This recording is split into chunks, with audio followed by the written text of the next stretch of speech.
Solution chapter से हमें start करना है। 7 मार्क्स का ये बोर्ड एग्जाम में आता है, एक इंपॉर्टेंट चैप्टर है।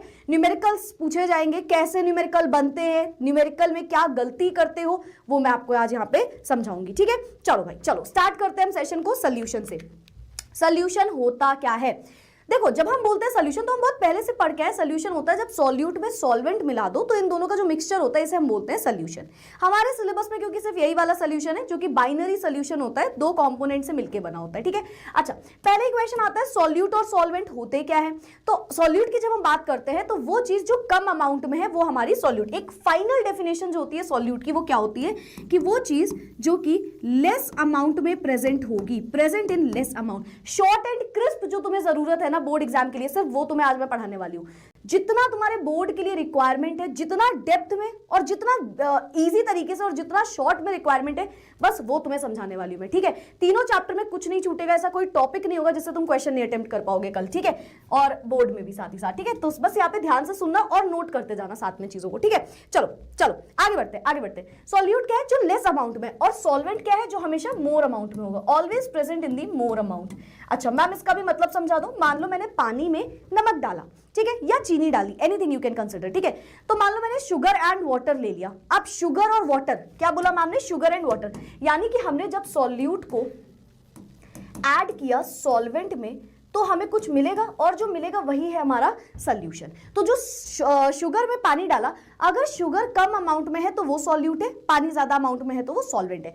वाटर एक यूनिवर्सल सॉल्वेंट होता है। एक्चुअली अभी बोर्ड में तो ऐसा क्वेश्चन नहीं घुमाएंगे, बट आप जब कोई कंपटीशन एग्जाम में बैठते हो तो क्वेश्चन घुमा देते हैं। तो आपको पता होना चाहिए सिंपल सी डेफिनेशन कि शुगर, सॉल्वेंट, पानी, वाटर, सॉल्यूट, कुछ नहीं सोचना है, बस ये याद रखना है जो भी चीज हमें ज्यादा अमाउंट में गिवन होगी वो हमारा सॉल्वेंट है, और जो कम अमाउंट में होगी वो हमारा सॉल्यूट है। ठीक है, सब डिटेल में पढ़ाएंगे बेटा, सब डिटेल में, सब कुछ डिटेल में पढ़ाएंगे, तुम टेंशन मत लेना। ठीक है, अच्छा डिफरेंट डिफरेंट चीजें हो सकती है, बट हमारे सिलेबस में सिर्फ बाइनरी सोल्यूशन है, यानी कि सॉल्यूट और सॉल्वेंट से मिलने वाला ग्रुप। अच्छा अब हमारे पास कॉन्सेंट्रेशन टर्म्स आते हैं, मतलब क्वांटिटेटिव मैनर, किस तरीके से हम न्यूमेरिक में, यानी कि हम नंबर्स के टर्म्स में इन्हें आइडेंटिफाई कर सकते हैं। ठीक है, कैसे निकाले, क्या वैल्यू निकाले, तो उसके लिए हमने बना दिया कॉन्सेंट्रेशन टर्म्स। ठीक है, तो कॉन्सेंट्रेशन टर्म्स 2 तरीके से होते हैं। डायरेक्ट क्वेश्चन अब देखो यहां से पूछ लिया जा सकता है ना, और इस टाइम पे तो जैसा क्वेश्चन पेपर बना है फिजिक्स का आपने देखा ही है, तो देखो कुछ चीजें ना ऐसे छोटी छोटी जो आप मिस कर जाओगे ना उसकी वजह से नंबर कट सकता है ना। और आपको पता है जो स्टार्टिंग के एमसीक्यू आते हैं वो यहीं से बनते हैं, स्टार्टिंग के जितने भी एमसीक्यू आएंगे वो तो इधर से ही बनेंगे, है ना, तो इसीलिए। चलो, तो जैसे कि हमारे पास आगे 2 टाइप के कॉन्सेंट्रेशन होते हैं, एक जो वॉल्यूम पे डिपेंड कर रहे होंगे, यानी कि ऐसे कॉन्सेंट्रेशन जिनके डिनोमिनेटर में हर बार वॉल्यूम लगा होगा। एक ऐसा कॉन्सेंट्रेशन होगा जिसके डिनोमिनेटर में हर बार वॉल्यूम लगा होगा, और कुछ ऐसे कॉन्सेंट्रेशन टर्म्स होते हैं जिनके डिनोमिनेटर में हमेशा मास होता है। तो एक वॉल्यूम डिपेंडेंट है और एक मास डिपेंडेंट है। ठीक है, जितने भी हमारे वॉल्यूम डिपेंडेंट होते हैं वो होते हैं टेम्परेचर डिपेंडेंट। मतलब आपसे पता है कैसे पूछ सकता है, मोलारिटी है, मोल फ्रैक्शन है, मोलारिटी है, मास परसेंटेज है, बताओ इनमें से कौन टेम्परेचर डिपेंडेंट है? तो आंसर क्या होता है हमारा? मोलारिटी। तो हमें बस इतना याद रखना है, हमारी ट्रिक क्या है, हम तो विद ट्रिक पढ़ते हैं सारी चीजें। हमारी ट्रिक क्या है, क्योंकि बुक्स में जब दिया रहता है तो इस तरीके से नहीं लिखा होता डिफरेंशिएट करके, वो लाइन वाइज या 8 के 8 टर्म्स लिख देते हैं, लेकिन हमें ट्रिक के साथ पढ़ना है। जिसके भी डिनोमिनेटर में वॉल्यूम आएगा हम याद करके गए वो हमेशा टेम्परेचर पे डिपेंडेंट होगा। तो अगर हमारे पास इनमें से कोई भी टर्म्स आ गया जो हम अभी डिटेल में पढ़ेंगे, हम समझ जाएंगे भाई वो टेम्परेचर पे डिपेंडेंट है। एंड अगर कोई ऐसा टर्म आ रहा है जिसके डिनोमिनेटर में मास आ रहा है तो उसको हम बोलेंगे वो टेम्परेचर पे इंडिपेंडेंट है। अभी हम डिटेल में समझेंगे वैसे होता क्या है। टेम्परेचर डिपेंडेंट में 4 वैल्यूज आ रही हैं। एक है हमारा वेट बाय वॉल्यूम, यानी कि mass by volume percentage, weight by volume percentage, volume percentage then molarity then normality. अगर हम टेम्परेचर इंडिपेंडेंट की बात करेंगे तो mass percentage, mole fraction, molality and then parts per million. अब मैम हमें तो नहीं समझ में आता, हाँ नेक्स्ट चैप्टर इलेक्ट्रोकेमिस्ट्री, उसके बाद केमिकल काइनेटिक्स। मैम हमें ना ये ना ऐसा ऊपर से आप मत पढ़ाओ, आपको पता है हम मतलबी बच्चे हैं, हमें हर चीज का मतलब जानना है। चलो ठीक है, हम थोड़ा डिटेल में जाते हैं। टेम्परेचर डिपेंडेंट में ही हम स्टार्ट करेंगे। सबसे पहले हमारे पास टर्म आया था मास बाय वॉल्यूम परसेंट। अब मैं तुमसे बोलूं मास बाय वॉल्यूम, पहले बताओ टेम्परेचर डिपेंडेंट है या इंडिपेंडेंट? वॉल्यूम रिलेटेड सारे के सारे टेम्परेचर डिपेंडेंट होते हैं, यानी कि मैम ये टेम्परेचर डिपेंडेंट है। ठीक है, अब मास बाय वॉल्यूम होता क्या है? हम पढ़ रहे हैं सोल्यूशन के बारे में। सोल्यूशन सॉल्यूट और सॉल्वेंट से मिलकर बना होगा। बस तुम समझ गए आधे कॉन्सेंट्रेशन टर्म्स, समझ लो कि तुमने आधे कॉन्सेंट्रेशन टर्म्स यहीं पे समझ लिए। मास बाय वॉल्यूम का क्या मतलब है? ये इक्वल होता है कितने नंबर ऑफ ग्राम है सॉल्यूट के। अब जब तुम कॉन्सेंट्रेशन टर्म्स पढ़ते हो ना, आठों के आठों कॉन्सेंट्रेशन टर्म्स बड़े इजी होते हैं, पर तुम्हें पता है कहाँ गलती करते हो? जब क्वेश्चन आता है हम गलती पता है कहाँ करते हैं? जहां सॉल्यूट रखना है, हमें अगर सॉल्वेंट की वैल्यू दिख रही है, हम सॉल्वेंट उठा के रख दे रहे हैं, क्योंकि हमने तो ये सोचा हुआ है यार वैल्यू एक ही तो नंबर है, उठा के रख दो। नहीं, सॉल्यूट अलग है, सॉल्वेंट अलग है, कहां पे सॉल्यूट लेना है, कहां पे सॉल्वेंट लेना है, कहां पे सोल्यूशन का कुछ रखना है और कहां पे क्या यूनिट है, ये तीनों चीजें अगर तुम याद रखोगे तुम ये तो कभी गलत नहीं बोलोगे, तुम ये तो कभी गलत नहीं करके आओगे। ठीक है, तो चलो हम इस पे आते हैं। थोड़ा देर चैट्स थोड़ी देर बात कर लेना तुम लोग, जब क्वेश्चन पूछा करो तब तो तुम इतनी देर चैट्स नहीं चला रहे होते हो, तब तो इतनी जल्दी जल्दी चैट्स नहीं चल रही होती। हाँ, तो इधर पे ध्यान दो, इसीलिए मैं बोल रही हूँ ना फिजिकल कंफ्यूजिंग होता है, तो अगर आप फिजिकल को डिटेल में नहीं जानोगे तो उसके क्वेश्चन नहीं लगा पाओगे। चलो अच्छा सुनो, चलो वापस आते हैं। सबसे पहले है मास बाय वॉल्यूम परसेंटेज। क्या बोलता है? ये बोलता है कितना मास सॉल्यूट का प्रेजेंट है, कितना मास सॉल्यूट का प्रेजेंट है 1 लीटर सोल्यूशन में। मेरे पास ये 1 लीटर सोल्यूशन है, 1 लीटर सोल्यूशन है, इसमें मैंने चीनी डाल दी, ठीक, वो हमारा सॉल्यूट है। कितना सॉल्यूट इस 1 लीटर में प्रेजेंट है उसे ही हम बोलेंगे ये है वेट बाय वॉल्यूम। सॉल्यूट कितना सॉल्यूट प्रेजेंट है इस पूरे 1 लीटर सोल्यूशन में, 1 लीटर सोल्यूशन में, 1 लीटर सोल्यूशन में, सॉल्वेंट में नहीं। मान लो इसके अंदर एक सोल्यूशन मिलाया हुआ है ना, और मैंने सॉल्यूट चीनी डाल दिया, कितनी वो चीनी, कितने सॉल्यूट के पार्टिकल्स नहीं, कितना सॉल्यूट बेसिकली प्रेजेंट है 1 लीटर ऑफ सॉल्यूशन में, उसे हम बोलेंगे वो है हमारा मास बाय वॉल्यूम। क्या बोला मैम ने? Equal to the number of grams of solute जो कि 1 लीटर सोल्यूशन में प्रेजेंट होंगे। यानी कि ऊपर हम क्या रखेंगे, जो भी सॉल्यूट का मास है डिवाइड कर देंगे वॉल्यूम ऑफ सॉल्यूशन से। अगर मुझे मास बाय वॉल्यूम परसेंट बोलेगा तो मल्टीप्लाई कर देना 100 से। ठीक है, हमें पहला वाला पॉइंट तो समझ में आ गया है ना। अब हम दूसरे पॉइंट पे आते हैं, मास परसेंटेज। अब सोचो, मास परसेंटेज को वेट परसेंटेज भी कई जगह लिखा रहता है। पहले हमने बोला मास बाय वॉल्यूम, अब हम बोल रहे हैं मास परसेंट, यानी कि दोनों में मास होगा। तो कितना मास, अभी भी सेम है सॉल्यूट का, कितना मास सॉल्यूट का प्रेजेंट है, अभी सेम कहानी है। मान लो ये 100 ग्राम है, ये जो सोल्यूशन है ये 100 ग्राम है, पहले हम वॉल्यूम ले रहे थे, अब हमने बोला 100 ग्राम का सोल्यूशन है, इसमें कितने सॉल्यूट है, कितना सॉल्यूट है उसे ही आप बोलोगे वो है उसका मास परसेंटेज। यानी कि weight of solute upon weight of solution into 100, it is equal to the mass of solute present in 100 gram of solution. हर 100 ग्राम सॉल्यूशन में कितना ग्राम मास है सॉल्यूट का, वही आप बोलते हो, वही है उसका मास परसेंटेज। समझ में आया? समझ में आया? 1 लीटर सोल्यूशन में कितना सॉल्यूट है, ये क्या हुआ, वेट बाय वॉल्यूम। और 100 ग्राम सोल्यूशन में कितना सॉल्यूट है, ये क्या हुआ, मास परसेंटेज, यानी कि वेट परसेंटेज। क्या हमें ये वाली बात समझ में आ गई? क्या हमें ये वाली बात समझ में आ गई? ठीक है, क्या हमें ये वाली बात समझ में आ गई? परफेक्ट। मैं बस यार थम्स अप आते जाने चाहिए ताकि हम हर एक स्लाइड के बाद समझ जाएं कि यार तुमको समझ में आ रहा है। ठीक है, हमें ये वाली बात समझ में आ गई ना, जल्दी से है ना। परफेक्ट, आगे बढ़ते हैं। नेक्स्ट है हमारे पास वॉल्यूम परसेंटेज। सेम कहानी। अब ये कब होगा, जब दोनों ही सॉल्यूट और सॉल्वेंट लिक्विड में प्रेजेंट है, तब हम वॉल्यूम परसेंटेज निकालते हैं। क्या बोलता है वॉल्यूम परसेंट, ये क्या बोलता है, ये इक्वल होता है कितना वॉल्यूम कंपोनेंट का प्रेजेंट है 100 parts of the solution by volume में, यानी कि वॉल्यूम में ही। ठीक है, 100 पार्ट्स नहीं, वॉल्यूम में। ठीक है, तो 1 लीटर सोल्यूशन में कितना लीटर सोल्यूट प्रेजेंट है, ठीक है, उसे आप बोलते हो volume percentage. Volume of solute upon volume of solution into 100। अच्छा, खैर एक बात बताएं, सबसे ज्यादा जो तुम्हारे में इंपॉर्टेंट है वो है मोलारिटी, मोल फ्रैक्शन। ये 2 से 3 टर्म्स हमें बहुत अच्छे से पढ़ने हैं क्योंकि क्वेश्चन तो इसी से आता है। ठीक है, तो यहाँ पे आ जाते हैं। कार्बोलामीन वाली रिएक्शन कल जो कराई थी वो एकदम करेक्ट थी। चलो अब हम आते हैं मोलारिटी पे। अब सुनना मोलारिटी क्या होता है, मोलारिटी पे समझना ना, वापस से हम इसको लेके आते हैं। ठीक है, इसको लेके आते हैं। ये 1 लीटर सोल्यूशन है, क्या है ये, 1 लीटर। मैं फोन रख देती हूँ यार, देखो हाथ दर्द हो रहा है फोन से, है ना, फोन रख दिया। देखो ये ना 1 लीटर सोल्यूशन है, क्या है ये, 1 लीटर सोल्यूशन है। मैंने बोला 1 लीटर सोल्यूशन है, इसमें कितने नंबर ऑफ पार्टिकल, कितने नंबर ऑफ सोल्यूट पार्टिकल्स जा रहे हैं, उसे आप बोलते हो वो उसकी मोलारिटी है। ठीक, You can now learn chess.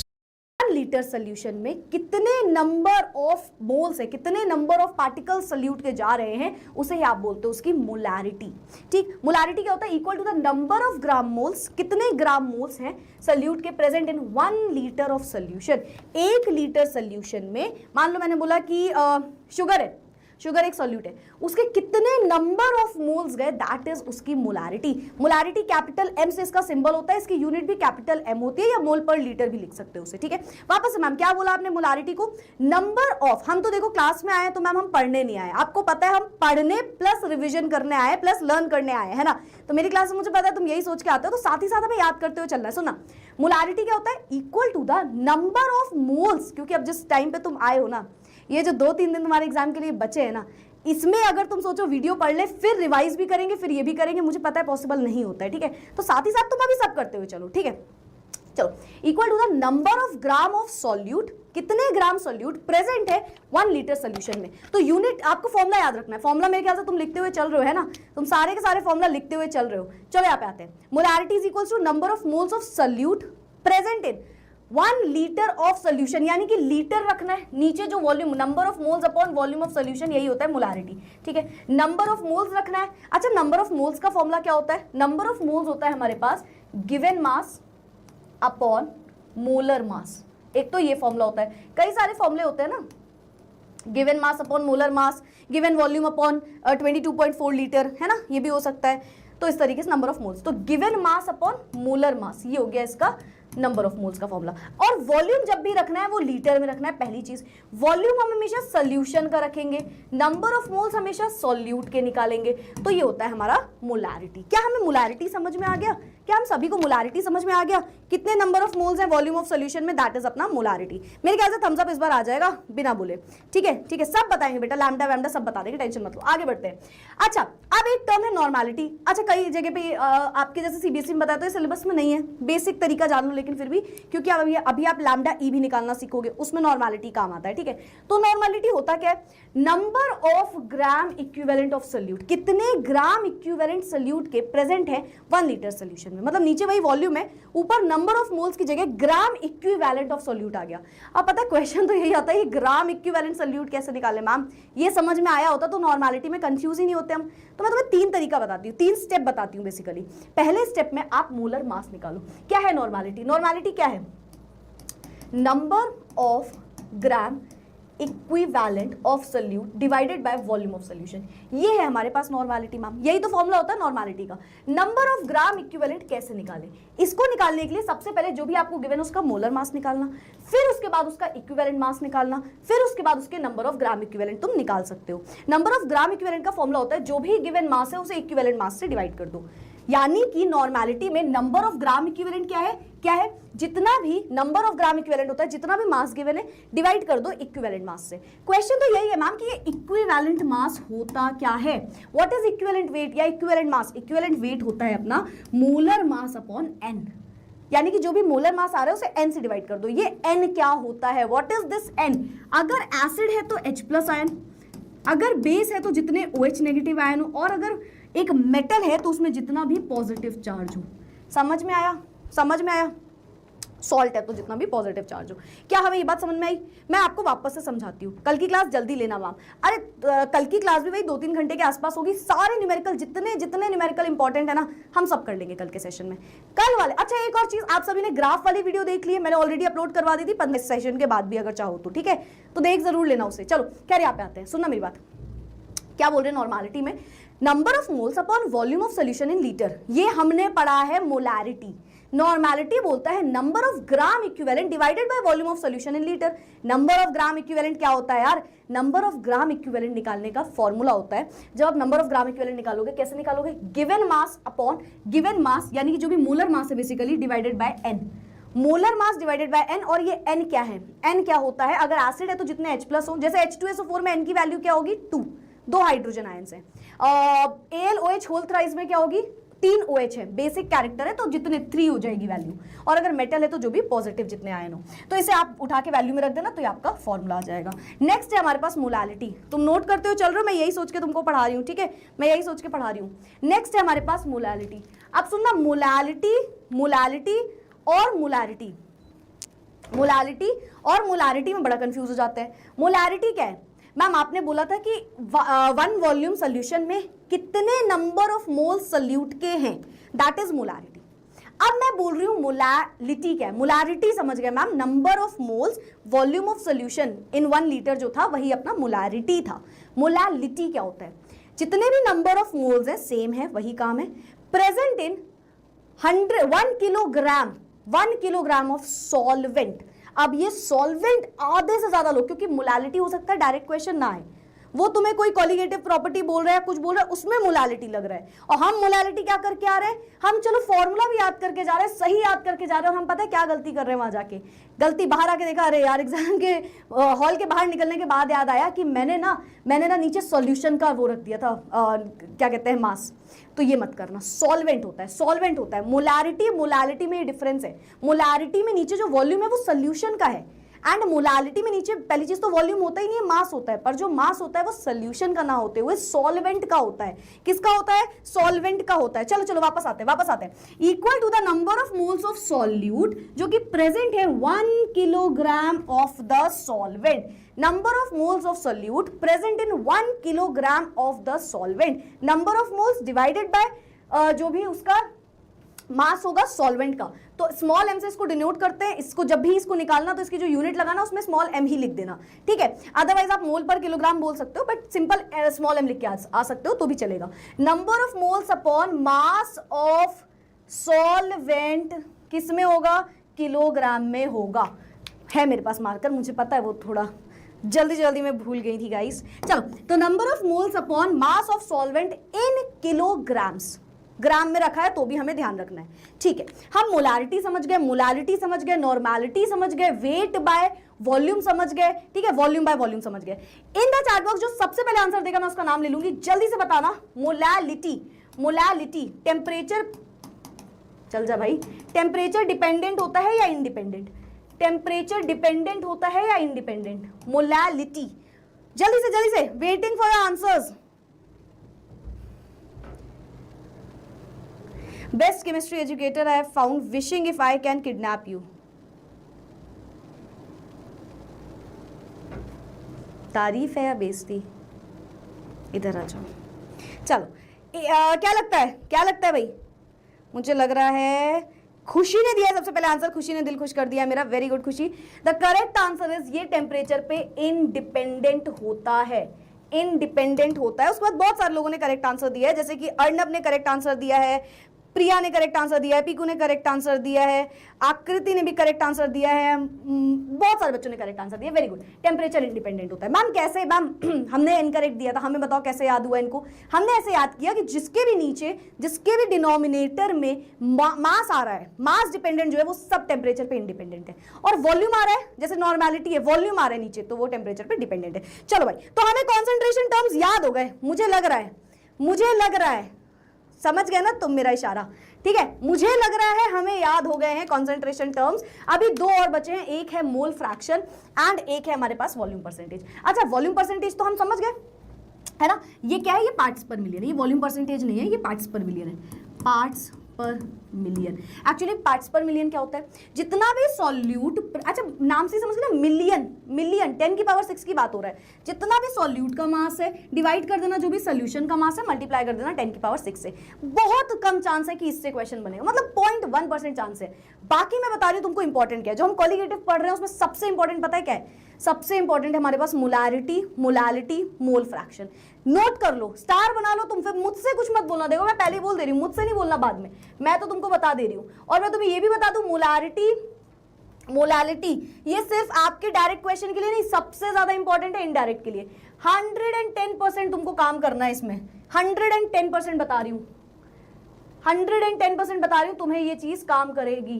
तुमको बोर्ड में इसका यूज करना है, लिख के ले जाओ कहीं पे, तुमको बोर्ड में इसका यूज करना है, ठीक है। क्यों मैम अभी तुम कॉलिगेटिव प्रॉपर्टी पढ़ोगे, वहां पे ये आ जाएगा, गारंटीड हूं तुमको बोर्ड में इसका यूज करना है, तो भाई नोट कर लेना। अब आते हैं मोल फ्रैक्शन पे। मोल और फ्रैक्शन थोड़ा समझ में आ रहा है मैम, फ्रैक्शन भी जानते हैं, न्यूमरेटर डिनोमिनेटर कुछ होगा, मोल्स तो हम थोड़ा बहुत जान ही गए केमिस्ट्री पढ़ के, है ना। चलो समझते हैं क्या होता है। अगर मैंने बोला मोल फ्रैक्शन, कितने फ्रैक्शन ऑफ मोल्स हैं, थोड़ा तो यही समझे। अब मान लो मैंने बोला अगेन, ये हमारे पास एक सोल्यूशन है, काम आ गई आज तो ये बॉटल, ठीक है, ये हमारे पास सोल्यूशन है, ठीक है, यस मैम। अब सोल्यूशन में क्या है, हमने बोला पता है यार, ये जो सोल्यूशन है ना, ये जो सोल्यूशन है ना यार, मैंने बोला यार इस सोल्यूशन में ना मैंने इसके भी मोल्स डाल नहीं सकती, देखो मैं मेरी सैलरी कट जाएगी, ठीक है। ये एक मैम ए था और ये मैम एक बी पार्टिकल था। मैंने मैम ए किसी को कुछ भी मान लो ये ए है वो बी है, मैम ए के नंबर ऑफ मोल्स डाले, बी के नंबर ऑफ मोल्स डाले। क्या बोला मैम ने बोला ए के नंबर ऑफ मोल्स डाले तुमने, बी के नंबर ऑफ मोल्स डाले और सोल्यूशन बन गया, ठीक है। अब मैंने तुमसे बोला कि ये बताओ मोल फ्रैक्शन ऑफ ए क्या है। अब ये क्या मतलब हुआ मैम, मतलब कि कितने नंबर ऑफ मोल्स ऑफ ए तुमने डाले पूरे सोल्यूशन में जिसमें ये तीनों चीजें हैं, कितने इसके पार्टिकल्स डाले। मोल फ्रैक्शन ऑफ ए का मतलब कितने ए के पार्टिकल्स डाले, तो न्यूमरेटर में क्या हो जाएगा नंबर ऑफ मोल्स ऑफ ए, और डिनोमिनेटर में क्या है मैम ए के भी पार्टिकल्स हैं बी के भी पार्टिकल हैं पूरे सोल्यूशन में, तो number of moles of A plus number of moles of B. यानी कि जब मैंने तुमसे बोला मोल फ्रैक्शन इसको काई से डिनोट करते हैं, कई जगह इसको जीटा लिखा रहता है, कई जगह इसको ईटा लिखा रहता है, एक्स करके एक फॉर्मूला होता है मोल फ्रैक्शन का, ठीक है। मोल फ्रैक्शन होता क्या है, मोल फ्रैक्शन होता क्या है, मान लो ए के नंबर ऑफ मोल्स डाले एक सोल्यूशन में, बी के नंबर ऑफ मोल्स डाले और हमारे सोल्यूशन था, सोल्यूशन में ए के नंबर ऑफ मोल्स डाले और बी के नंबर ऑफ मोल्स डाले। मैंने बोला मोल फ्रैक्शन ए का बताओ, ए का मोल फ्रैक्शन क्या है मैम, कितने ए के नंबर ऑफ मोल्स डाले, और मैम डिवाइड कर देना ओवरऑल सोल्यूशन में जो नंबर ऑफ मोल्स है। अब सोल्यूशन में तो ए और बी दोनों गया था, तो ए के number of moles plus B के नंबर ऑफ मोल्स, ठीक है। ये हो गया मोल फ्रैक्शन ए का। अब मैंने तुमसे बोला बी का मोल फ्रैक्शन बताओ, चलो बी का, अच्छा ठीक है मैम कितने बी के पार्टिकल्स डाले, क्या बोला कितने बी के पार्टिकल्स डाले, जीटा बी में कितने बी के पार्टिकल्स डाले, है ना, डिवाइड कर देंगे ओवरऑल सोल्यूशन में क्या है मैम ए और बी दोनों है, तो N of A plus N of B. आज तुम्हें हर एक वो चीज समझनी है जो कल तुम्हें न्यूमेरिकल में यूज करनी है, याद रखना, कम से कम 50 बार रिपीट कर रही हूं, आज हर वो चीज करके जाएंगे ताकि कल जब न्यूमेरिकल्स में बैठेंगे ना, क्वेश्चन में अटकेंगे तुरंत आना चाहिए कि नहीं ये चीज हमने समझी थी वहां पे। ध्यान से सुनना मेरी बात को, फिजिकल केमिस्ट्री कितनी इंपॉर्टेंट है मुझे बताने की जरूरत नहीं है। अगर तुम्हें नॉर्मल मार्क्स भी स्कोर करने तुम जा रहे हो, तुमने कुछ भी नहीं पढ़ा, तो तुम्हें आज और कल का सेशन देखना है, और परसों का, ऑफ कोर्स परसों तो है ही। तुमने अभी तक कुछ भी नहीं पढ़ा, कुछ भी, जिसको केवल पास होना है उसको इन 3 दिन में बहुत ध्यान देना है, और जिसे बहुत अच्छा स्कोर करना है उसे भी। तो ये आने वाले आज कल और परसों सुबह का सेशन जो तुम्हारे लिए वो तुम्हें मिस नहीं करना है, ठीक है, बहुत इंपॉर्टेंट है, और तुम इसकी इंपॉर्टेंस एग्जाम जब दे के आओगे तो खुद समझ जाओगे, ठीक है। चलो खैर, क्या हम ये बात समझ गए। अच्छा मैम आप फिर चालू बन रहा है मैम, अगर मैम सी आ जाता, अगर ये C के भी पार्टिकल है, अब बताओ मुझे क्या करेंगे। मान लो C के भी नंबर ऑफ मोल्स ऐड किए थे, ठीक, मान लो सपोज कर लो N of A, N of B, N of C तीनों थे, और तब मैं मोल फ्रैक्शन निकालना होता तो फिर A के ही नंबर ऑफ मोल्स अगर निकालने हैं तो पहले A रखो ऊपर, नीचे सोल्यूशन में जो पार्टिकल्स हैं, मतलब कि अगर 1 से 2 से ज्यादा भी पार्टिकल्स ऐड कर रहे हो तो डिनोमिनेटर में हर एक को रख दो, टोटल नंबर ऑफ मोल्स रखते हैं नीचे। तो मोल फ्रैक्शन हम क्या समझे, जो भी नंबर ऑफ मोल्स है, मान लो किसका मान ले, y लिख देती हूं मैं, है ना, mole fraction of y is equals to y के mole fraction divided by a के, b के, c के एंड सो ऑन, यानी कि टोटल मोल फ्रैक्शन, उस सोल्यूशन में जो टोटल मोल फ्रैक्शन है जिसके उसको लिख देते हैं, दैट इज अपना मोल फ्रैक्शन। मुझे चैट बॉक्स में बताइए what will be the unit of mole fraction, तुम्हें क्या लगता है?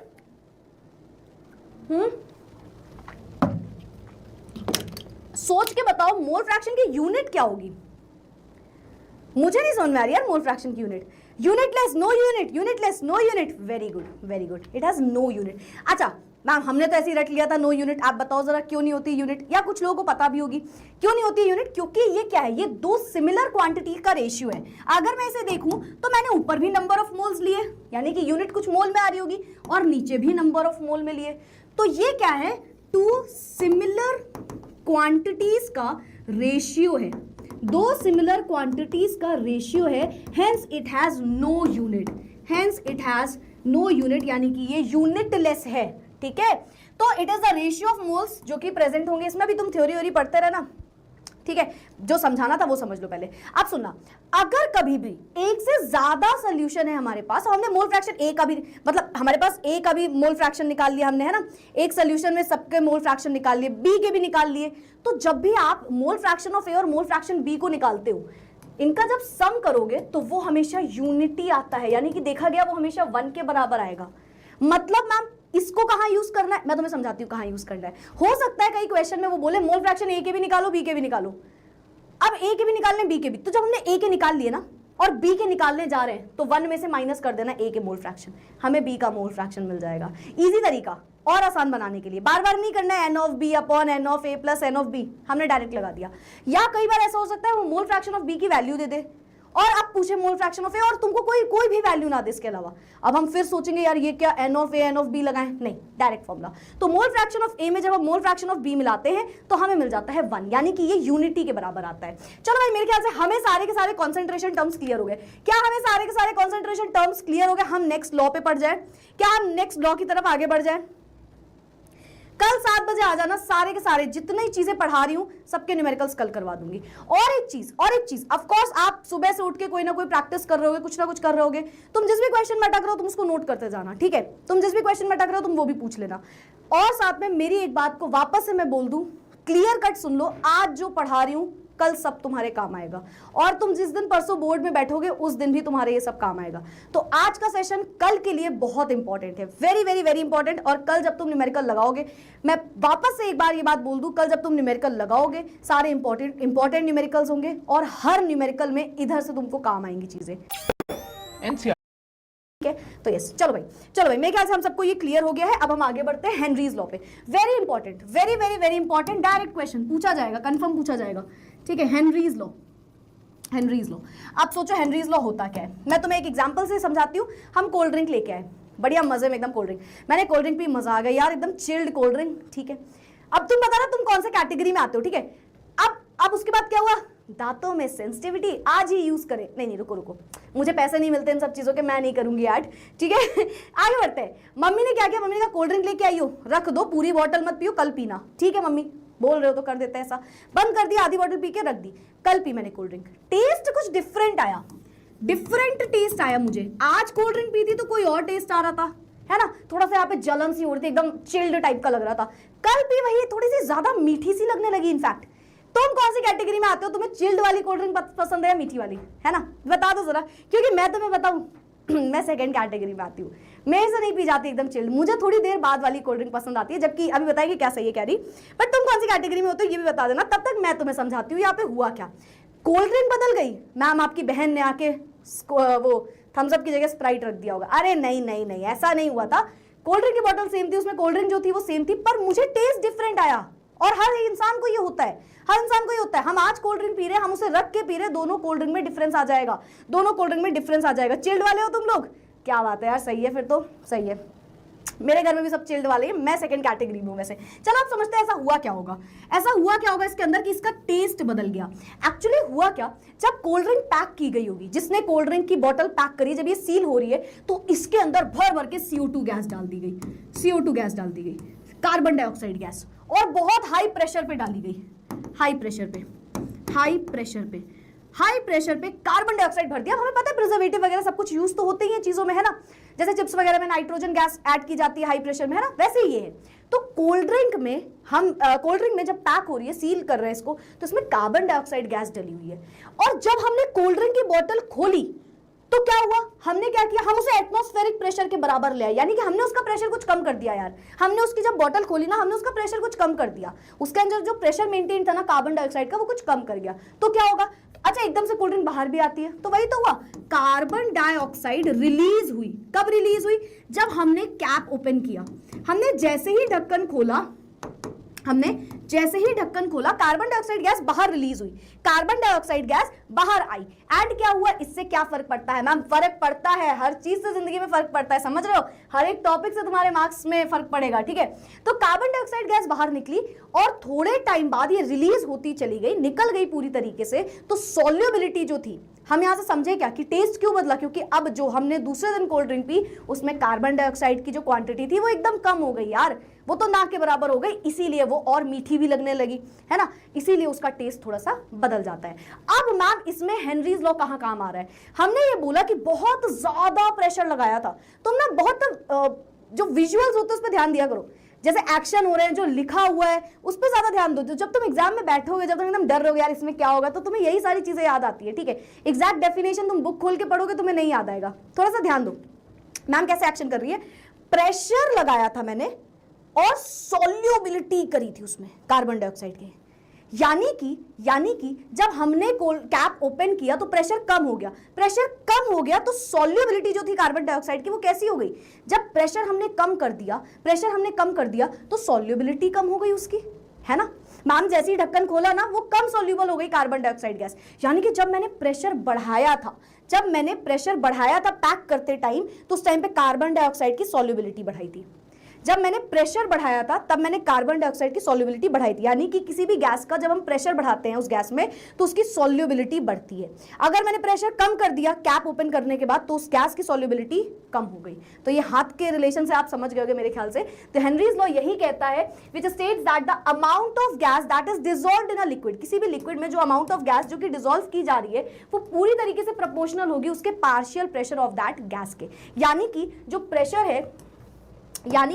प्रेशर है वो डायरेक्टली प्रोपोर्शनल है मोल फ्रैक्शन के of that gas, mole fraction. अब मैम फिर आपने कंफ्यूज कर दिया, अभी आप क्या सॉल्युबिलिटी कर रहे थे और ये क्या आ गया, जितने नंबर ऑफ मोल्स होंगे वैसे ही तो उसकी सॉल्युबिलिटी पे फैक्टर डिपेंड करेगा, है ना। यानी कि अगर प्रेशर बढ़ा तो डायरेक्टली नंबर ऑफ मोल्स बढ़ाए, सॉल्युबिलिटी बढ़ाई, प्रेशर बढ़ाया तो ये काम हो रहा था। तो हमने ये बोला हेनरीज लॉ क्या कहता है कि अमाउंट ऑफ गैस, जितनी अमाउंट ऑफ गैस हमने डिसॉल्व करी है, जितनी भी अमाउंट ऑफ गैस हमने डिसॉल्व करी है एक लिक्विड में, वो डायरेक्टली प्रोपोर्शनल है उसके मोल फ्रैक्शन के। वो कैसी प्रोपोर्शनल है, डायरेक्टली प्रोपोर्शनल है उसके मोल फ्रैक्शन के। क्या ये बात हमें समझ में आ गई, ठीक है, मोल फ्रैक्शन के डायरेक्टली प्रोपोर्शनल है। अच्छा, दो चीजें और समझना फिर हम एप्लीकेशंस जानेंगे। टेम्परेचर पे कैसे डिपेंड करता है, चलो एक एग्जांपल समझते हैं, ठीक है। अगर हम बात करें एक्वाटिक एनिमल्स, एक्वाटिक मैमल्स जो होते हैं, यानी कि हमारी मछली वगैरह, अब मुझे ये बताओ तुम्हें क्या लगता है जो फिश है वो हॉट वाटर में खुश रहेगी या कोल्ड वाटर में, जल्दी से बताओ इन द चैट बॉक्स, क्या लगता है तुमको।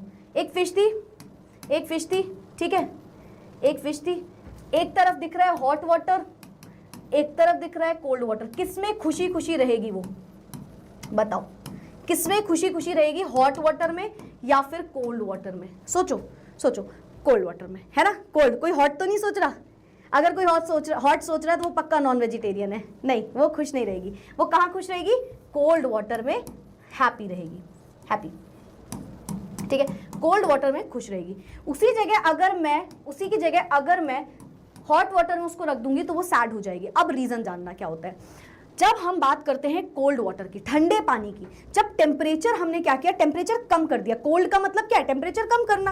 व्हेन आई से कोल्ड वाटर, हमने टेम्परेचर कम कर दिया है ना। तो जब टेम्परेचर कम होता है ना तो सॉल्युबिलिटी किसी भी गैस की बढ़ती है। जब टेम्परेचर कम होता है ना तो किसी भी गैस की जो सॉल्युबिलिटी होती है वो इंक्रीज करती है। टेम्परेचर कम होने से सॉल्युबिलिटी बढ़ती है। तो जब हमने कोल्ड वाटर किया ना, यानी कि वाटर का टेम्परेचर कम किया, उसमें ऑक्सीजन गैस की सॉल्युबिलिटी बढ़ गई, तो वो अच्छे से उसको यू कैन से इनहेल कर पाएगी। समझ में आया? तो इस तरीके से टेम्परेचर डिपेंडेंट है। टेम्परेचर पे कैसे डिपेंड है, कोई बोलेगा सॉल्युबिलिटी, बोलना इनवर्सली प्रोपोर्शनल है। जितना ज्यादा टेम्परेचर उतनी कम सॉल्युबिलिटी। और प्रेशर पे क्या है वो तो हम समझ ही गए अभी, है ना। प्रेशर बढ़ाओगे सॉल्युबिलिटी बढ़ेगी, ठीक। जब कोल्ड ड्रिंक का ढक्कन बंद किया तो ज्यादा सॉल्युबिलिटी थी, खोल दिया सॉल्युबिलिटी गैस की कम हो गई। तो प्रेशर कम करने पे सॉल्युबिलिटी कम होती है एंड टेम्परेचर बढ़ाने पे सॉल्युबिलिटी कम होती है। तो टेम्परेचर के इनवर्सली प्रोपोर्शनल है एंड प्रेशर के डायरेक्टली प्रोपोर्शनल है। तो ये दो तरीके से हमने समझा। अब इसी तरीके से आपको एप्लीकेशंस आ जाते हैं 1-2 नंबर के, तो याद कर लेना कि देखो भाई, production of carbonated drinks is based on Henry's law, है ना। जो ड्रिंक्स वगैरह है, स्कूबा डाइवर्स जो होते हैं वो ब्रीथ कर पाते हैं हाई प्रेशर एरियाज पे, है ना। डाइल्यूटेड हीलियम होता है वहां पे। सॉफ्ट ड्रिंक्स जो होता है इंक्रीज हो जाती है सॉल्युबिलिटी कार्बन डाइऑक्साइड की।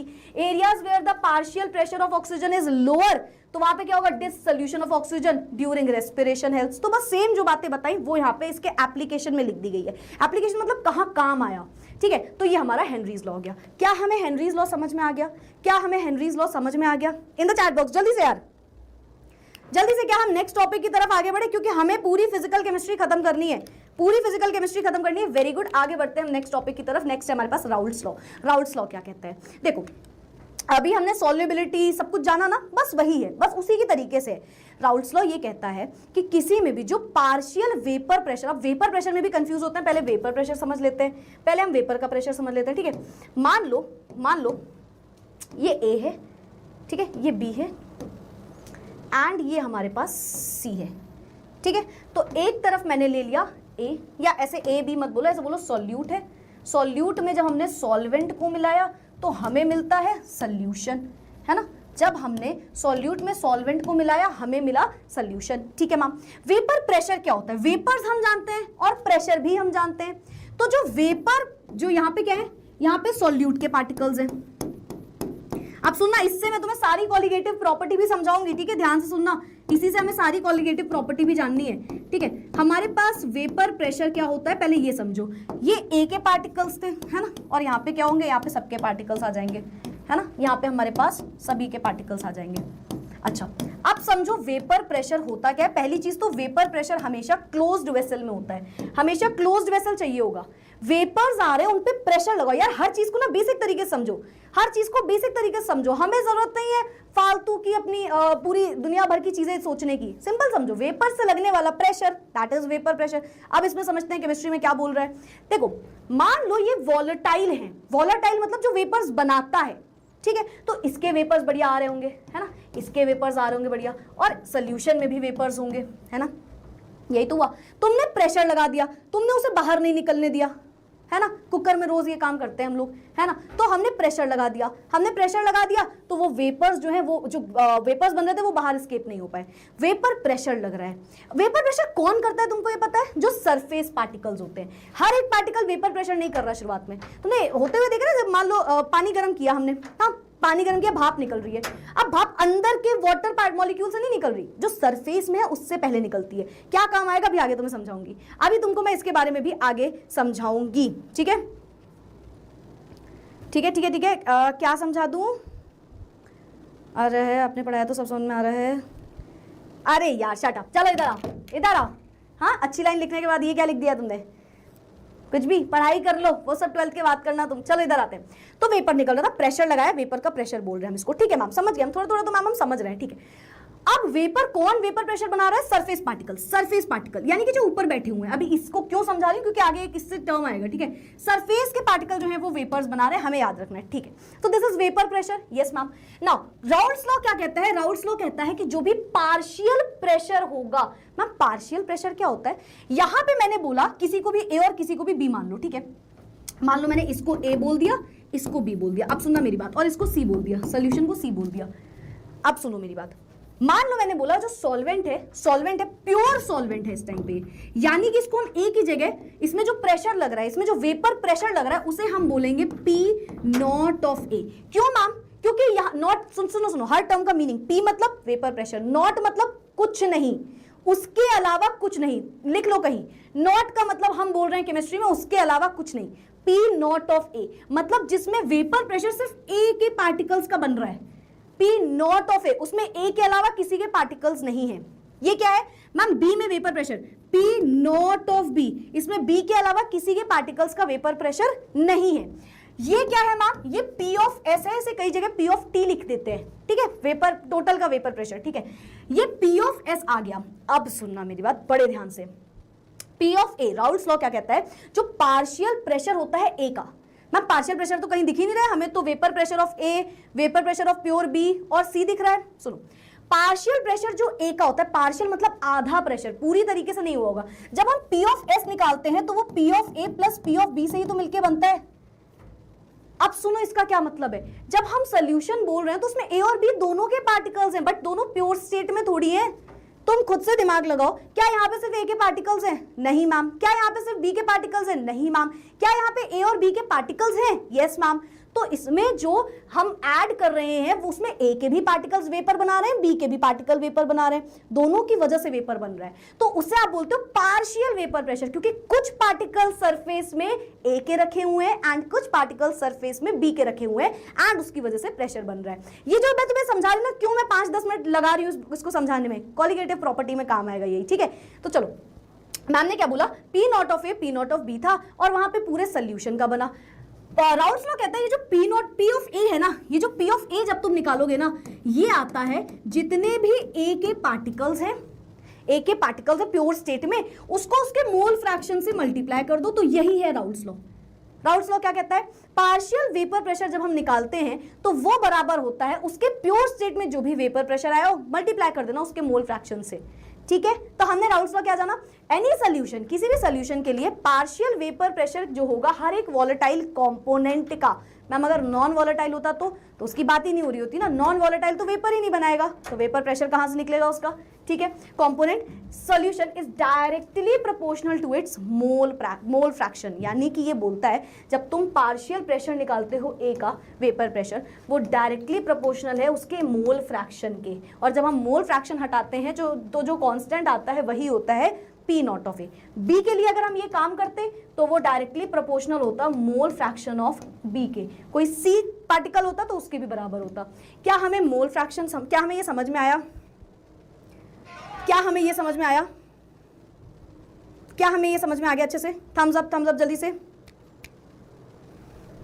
क्या हमें जल्दी से बता दो, राउल्स लॉ समझ में आ गया, क्या होता है जो भी पार्शियल वेपर प्रेशर है किसी भी सोल्यूशन का वो बराबर होता है किसी भी चीज का, जैसे ए की बात करो तो ए का वो बराबर होता है उसके पी नॉट ऑफ ए के, यानी कि जो उसके प्योर स्टेट में ए पी नॉट ऑफ ए मतलब ए के अलावा कुछ नहीं, प्योर ए की बात हो रही है, P not of B, B के अलावा कुछ नहीं, प्योर बी की बात हो रही है, एंड इससे बन गया P of S. Very good very good. चलो भाई, तो हमें एक स्लाइड और समझ में आ गई। अब हम आगे बढ़ते हैं, नेक्स्ट है हमारे पास आइडियल सोल्यूशन। कहते हैं ना आइडियल स्टूडेंट है जो सबकी बात मान रहा है, जो सारे काम सही कर रहा है, that is ideal. Ideal solution, हमने जो राउल्स लॉ पढ़ा वही एक इंसान है, अब अगर कोई उसकी बात मान रहा है तो वो आइडियल है, और अगर कोई राउल्स लॉ की बात नहीं मान रहा है तो हमारे लिए वो आइडियल नहीं है, ठीक है। सबसे मेन डेफिनेशन पहले यही आती है। तो हर एक सोल्यूशन जो कि ओबे करता है राउल्स लॉ को over a wide range of concentration, उसे हम बोलते हैं आइडियल सोल्यूशन। अगर मैं बोलूं आइडियल स्टूडेंट, तो एक्चुअली में तो कोई आइडियल होता ही नहीं है ना। कोई किसी चीज में चलो पढ़ाई अच्छे से कर रहा है तो कोई शैतानी ज्यादा कर रहा है ना, कई सारे फैक्टर्स होते हैं। वैसे ही एक आइडियल सोल्यूशन असलियत में प्रेजेंट नहीं होता है ना, बहुत कम चांसेस है कि कोई आइडियल सोल्यूशन है, ठीक है। आइडियल सोल्यूशन की कंडीशन क्या है? पहली कंडीशन, दो लिक्विड जो ए और बी के हैं वो आइडियल सोल्यूशन तब बनाएंगे जब उनका स्ट्रक्चर पोलैरिटी सब सिमिलर हो जाए, जो कि बहुत कम चांसेस होते हैं ना। आइडियल सोल्यूशन नेचर में nature of the molecular interaction forces between A and B का, जो ए और बी का, सुनो बताती हूँ, ए के बीच में कुछ इंटरैक्शन हो रहा होगा पार्टिकल्स में, बी में कुछ इंटरैक्शन हो रहा होगा पार्टिकल्स में। अगर जो ए और ए के बीच में जो फोर्स लग रहा है और जो बी और बी के पार्टिकल्स के बीच में फोर्स लग रहा है वो बराबर है ए और बी के पार्टिकल्स के फोर्स में, तो उसे भी आप बोलते हो आइडियल सोल्यूशन। अब ये भी बड़ा कम हो सकता है ना, हमने इसे हीट किया था, इसे हीट किया था, वेपर्स निकल रहे थे, इसे हीट किया था, वेपर्स निकल रहे थे। अभी हौच पौच नहीं करेंगे, बट हमने हीट किया था तो वेपर्स निकल रहे थे, ठीक है।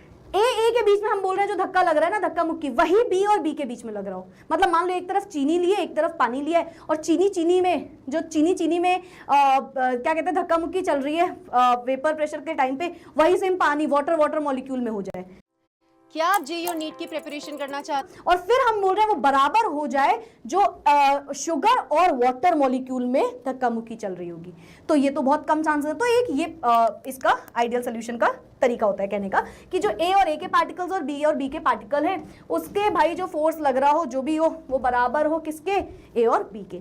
तो आइडियल सोल्यूशन क्या है? डेल्टा एच मिक्सिंग, जो हीट हम लगा रहे हैं मिक्स करते टाइम वो जीरो, जो हम वॉल्यूम कर रहे हैं मिक्स होते टाइम वो जीरो, और राउल्स लॉ को ये फॉलो कर रहा हो, और जो ए पार्टिकल्स के बीच में इंटरैक्शन है, साथ ही साथ जो और बी के पार्टिकल्स में इंटरैक्शन है वो ए और बी के पार्टिकल्स में इंटरैक्शन लग जाए, इसे आप बोलते हो राउल्स लॉ। मैंने ग्राफ आपको ग्राफ वाले में समझा दिया, तो हम ग्राफ में ज्यादा ध्यान नहीं देंगे, ठीक है। सिंपल तरीका बता देती हूँ, मोल फ्रैक्शन एक साइड केवल ए के लेने हैं, एक साइड केवल बी के लेने हैं, ठीक है। जब आप मूव कराओगे तो आप राउल्स लॉ के हिसाब से रिलेशन निकाल लोगे।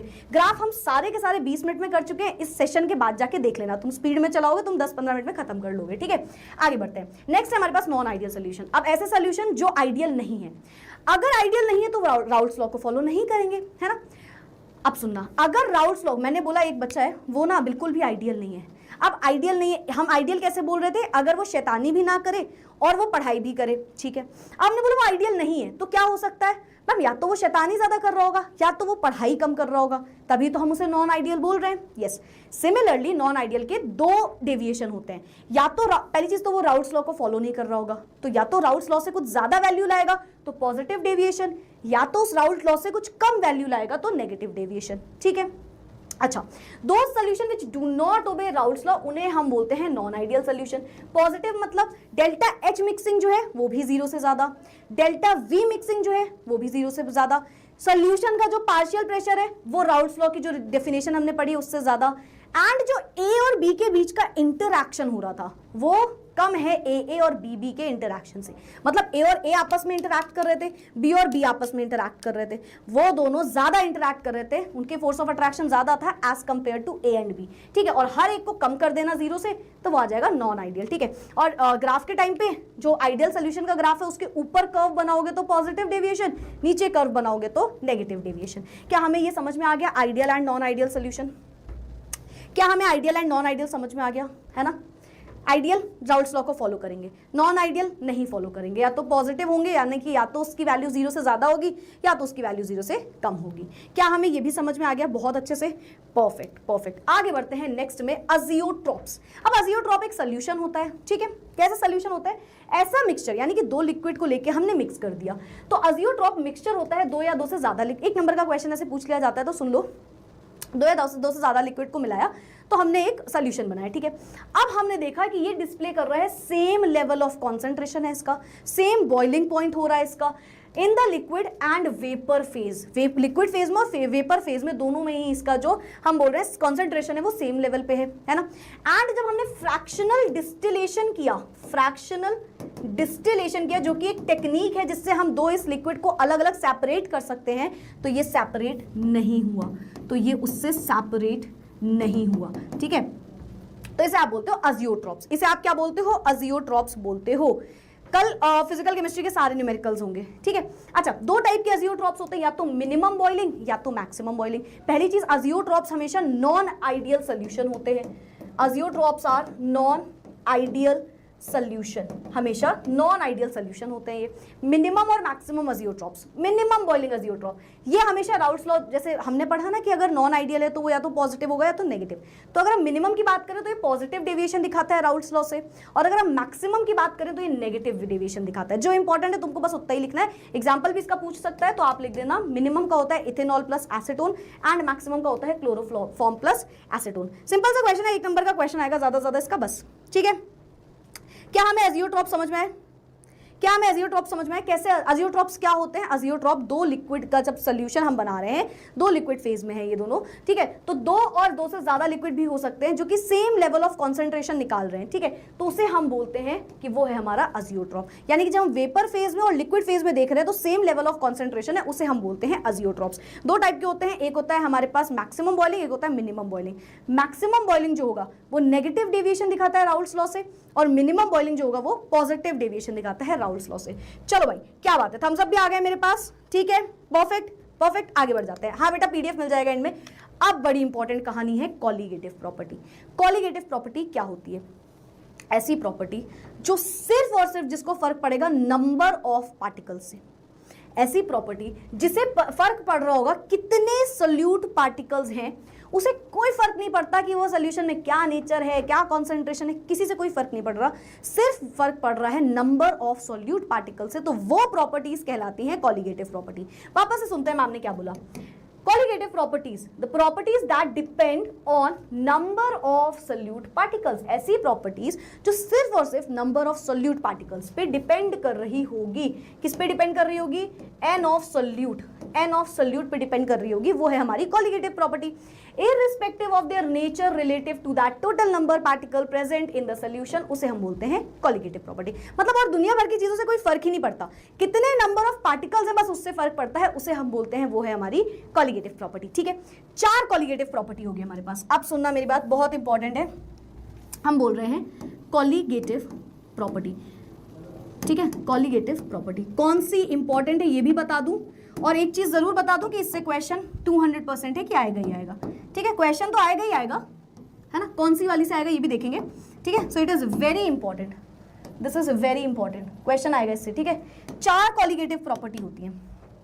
पहली होती है हमारे पास relative lowering in vapour pressure. हमें कल न्यूमेरिकल करना है, मैम ने बोला है, तो हमें आज बहुत ज्यादा अच्छे से समझना होगा, मतलब मैम अच्छे से समझाएंगी, हाँ बिल्कुल समझाएंगी। चलो समझते हैं क्या होता है।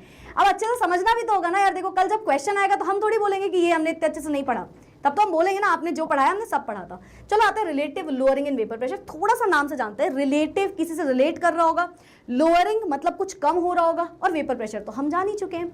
Relative lowering in vapour pressure, formula पहले सुनो इसका क्या होता है। फॉर्मूला होता है small fraction of B is equals to P not of A minus P of A divided by P not of A. ये है इसका फॉर्मूला। क्या है ये है इसका फॉर्मूला, ये इसका फॉर्मूला है, ठीक है। अब समझते हैं ये होता क्या है, ठीक है। नाउ अंडरस्टैंड, हमने P of A, P not of A सब कुछ समझ लिया। अब समझो कि जब मैंने तुम्हें ये पूरी कहानी समझाई थी, मान लो मैंने बोल दिया कोई एक इसमें नॉन वॉलेटाइल है, मान लो मैंने बोल दिया इसमें कोई एक है जो नॉन वॉलेटाइल है, ठीक है, कोई एक है जो नॉन वॉलेटाइल है, ठीक है। तो मैंने बोला ये सॉल्यूट था, ये सॉल्वेंट था। जो सॉल्यूट हमने डाला है वो नॉन वॉलेटाइल है। कैसा है? नॉन वॉलेटाइल है। नॉन वॉलेटाइल का मतलब क्या होता है? जो वेपर्स नहीं बनाएगा। यहां तक दिख रहा है ना अच्छे से? परफेक्ट। नॉन वॉलेटाइल का मतलब है जो वेपर्स नहीं बनाएगा। ये वॉलेटाइल है, एक कोई वॉलेटाइल है, एक कोई नॉन वॉलेटाइल है। अब सुनना, पता है दो दोस्त थे, एक पढ़ाई पे ध्यान दे रहा है और दूसरा बिल्कुल भी ध्यान नहीं दे रहा है, उसको पार्टी करनी है, ठीक है। तो होता क्या है, अगर मान लो ये दोनों दोस्त बैठे हैं, कल एग्जाम है, तो जो खुद नहीं पढ़ रहा है वो सामने वाले को भी नहीं पढ़ने देता, ये सबको पता है। ऐसा होता है ना? तुम्हारा तो ऐसा दोस्त है या तुम ही खुद ऐसे दोस्त हो, या उन दो दोस्तों में तुम ये वाले इंसान हो? नहीं, तुम नहीं हो मेरे ख्याल से। चलो यहाँ पे आते हैं वापस से। तो हुआ क्या, दो फ्रेंड्स थे, एक फ्रेंड खुद तो पढ़ नहीं रहा, वो दूसरे को भी नहीं पढ़ने दे रहा। सिमिलरली दो लोग हैं, एक वेपराइज हो रहा है, एक वेपराइज नहीं हो रहा है। एक वेपराइज हो रहा है, एक वेपराइज नहीं हो रहा है। यहाँ पे हम लिख देते हैं कि ये वेपराइज नहीं होगा, क्योंकि ये क्या है, ये है हमारे पास ऐसा ग्रुप, लिख देते हैं ये क्या है, ये वेपराइज नहीं होगा। क्यों नहीं होगा? क्योंकि हमने बोल दिया ये नॉन वॉलेटाइल है और ये वेपराइज हो रहा है, ठीक है। अच्छा, ए और बी मानना चाहो, ए और बी मान लेना, ठीक है। इसको बी बोल देना और इसको ए बोल देना, ठीक है, ए बोल देना, ठीक है। आप ए और बी मत बोलो, आप सॉल्वेंट बोल सकते हो, चलेगा, ठीक है। तो ये क्या है, यहाँ पे सिर्फ और सिर्फ ए के पार्टिकल्स है ना, यहाँ पे सिर्फ और सिर्फ बी के पार्टिकल्स है, पी नॉट ऑफ बी, और यहाँ पे ए और बी दोनों है, यहाँ पे ए और बी दोनों है। अब सुनना मेरी बात, हुआ क्या, ए बढ़िया मजे में अपने पार्टिकल्स को वेपराइज कर रहा है, क्योंकि वॉलेटाइल है। ये भाई साहब नॉन वॉलेटाइल, खुद वॉलेटाइल नहीं है, वेपर्स नहीं बना रहा। जब इसको मिला के सोल्यूशन में डाला, अब अगर मैं सोल्यूशन की तरफ बहुत ध्यान दूं तो मुझे क्या दिख रहा है कि मैम ने भी एक लाइन बोली थी कि सरफेस पार्टिकल वेपर्स बनाते हैं, नीचे वाले नहीं। नीचे वाले जब सरफेस में आएंगे तब वो वेपर, भाई पहले सरफेस के उड़ गए, तब दूसरे वाले सरफेस पे आएंगे, फिर वो वेपर बनाएंगे, ठीक है। तो सरफेस वाले वेपर बनाते हैं। सरफेस में मुझे रेड सर्कल भी दिख रहा है जो कि हमारा नॉन वॉलेटाइल है, और मुझे ब्लू सर्कल भी दिख रहा है जो कि वॉलेटाइल है। अब ब्लू तो अपना मजे में क्या कर रहा है, ब्लू बोल रहा था अरे भाई मैं तो बढ़िया वेपर्स बनाऊंगा, ठीक है, ब्लू तो बढ़िया वेपर्स बना रहा था, ठीक है। लेकिन ए आ गया, अब देखो ध्यान से, ए वेपर्स बनाएगा? नहीं बनाएगा। ए ने आके सरफेस में जगह ले ली, यानी कि उसने बी को भी वेपर्स नहीं बनाने दिया। अगर उसमें मैं सिर्फ बी रखती तो वेपर्स ज्यादा बन रहे होते ना।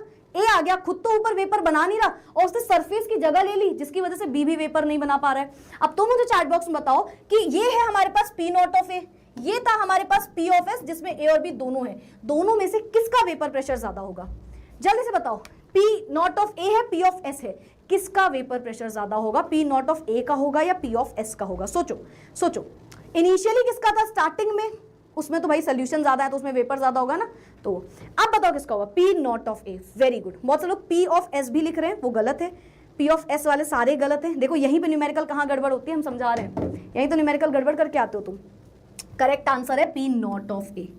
P not of A. अगर मैं तुमसे बोलूं वेपर प्रेशर किसका ज्यादा, तुम बोलोगे मैम पी नॉट ऑफ ए का vapour pressure is greater than P of S. क्यों मैम? अरे क्योंकि उसमें जो अपने नॉन वॉलेटाइल पार्टिकल्स थे ना, नॉन वॉलेटाइल सोल्यूट, वो खुद भी वेपर नहीं बना रहा था, उसने बी को भी रोक लिया, या बोलो सॉल्वेंट को भी रोक लिया, उसने सॉल्वेंट को भी नहीं जाने दिया।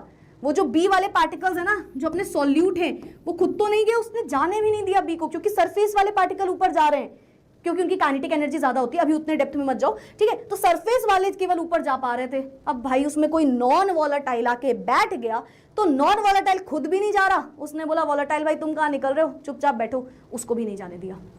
तो इस वजह से जो सोल्यूशन था उसका वेपर प्रेशर इस बार कम हो गया, एंड जो सॉल्यूट था, सॉल्यूट का तो था ही नहीं वेपर प्रेशर, है ना, जो सॉल्वेंट था उसका बढ़ गया। इसमें जो चेंज आया, पी नॉट ऑफ ए ज्यादा है ना। क्या बोल रही है मैम? मैम बोल रही है कि जो पी नॉट ऑफ ए है वो थोड़ा ज्यादा है पी ऑफ एस से। तो अगर मुझे चेंज निकालना है, रिलेट करना है, तो मैं बोलूंगी पी नॉट ऑफ ए में से पी ऑफ एस हटा दो। है ना, लोअरिंग, सॉरी, अगर मुझे लोअर निकालना है कितना कम हुआ होगा, कितना कम हुआ होगा, तो मैं बोलूंगी मैम प्योर वाला जो ए है ना जिसमें सॉल्वेंट है केवल, उससे माइनस कर दो आप सोल्यूशन के, आपको पता चल जाएगा कितने ए के प्रेशर था जिसने रोक लिया। ठीक है, मुझे रिलेटिव लोअरिंग निकालना है, रिलेट करना है, तो डिवाइड कर दूंगी मैं पी नॉट ऑफ ए से, और यही आता है मोल फ्रैक्शन ऑफ बी, यानी कि कितने बी के मोल फ्रैक्शन थे, कितना, आप चाहो तो सॉल्यूट सॉल्वेंट लिख देना, कितना सॉल्यूट के पार्टिकल्स है जिसने नहीं जाने दिया, तो बोलोगे मैम लोअरिंग निकालो पहले, सोल्यूशन का कुछ कम हो गया वेपर प्रेशर, तो प्योर वाले का रखो, माइनस कर दो सोल्यूशन में से, तो वो आ जाएगा लोअरिंग इन वेपर प्रेशर। और अगर आपको रिलेटिव लोअरिंग निकालना है तो नीचे वापस से डिवाइड कर देना पी नॉट ऑफ ए से, वो आ जाएगा हमारा relative lowering in vapour pressure. क्या हमें relative lowering in vapour pressure समझ में आ गया? P not of A minus P of, इसको आप पी ऑफ ए बोल रहे हो, पी ऑफ एस वही सोल्यूशन का वेपर प्रेशर है जो कम हुआ है, ठीक है, divided by P not of A. क्या हमें ये समझ में आ गया relative lowering in vapour pressure? और हमें अब कभी गड़बड़ नहीं करेंगे हम, क्या अब हम गलत नहीं करेंगे? क्या तुम पक्का बोल रहे हो ना अब तुम गलत नहीं करोगे इससे क्वेश्चन? पहली कॉलिगेटिव प्रॉपर्टी, अच्छा मैं कॉलिगेटिव क्यों है ये, ध्यान से देखो ये क्या है, ये जीटा बी क्या है, नंबर ऑफ मोल्स बी के divided by number of moles of A plus number of moles of B, यानी कि नंबर ऑफ सॉल्यूट पार्टिकल्स पे डिपेंड कर रही है ma'am, number of solute particles पे डिपेंड कर रही है, तो ये एक कॉलिगेटिव प्रॉपर्टी है। क्या हम इसमें कभी भी गलत नहीं करेंगे?